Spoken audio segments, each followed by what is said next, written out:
नेकी का बदला नाशुक्री।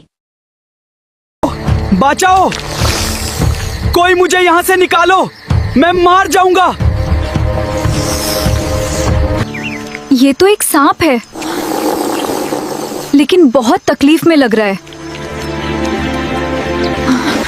लो, तुम आजाद हो गए।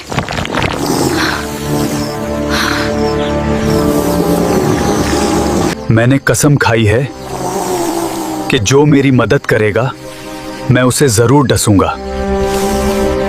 मैंने तो तुम्हारी जान बचाई है, तुम मेरी नेकी का बदला बुराई से कैसे दे सकते हो? ये मेरी फितरत है।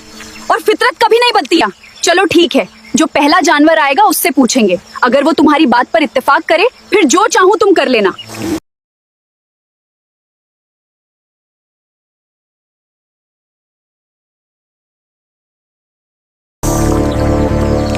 पहले मुझे दिखाओ कि ये सब हुआ कैसे था।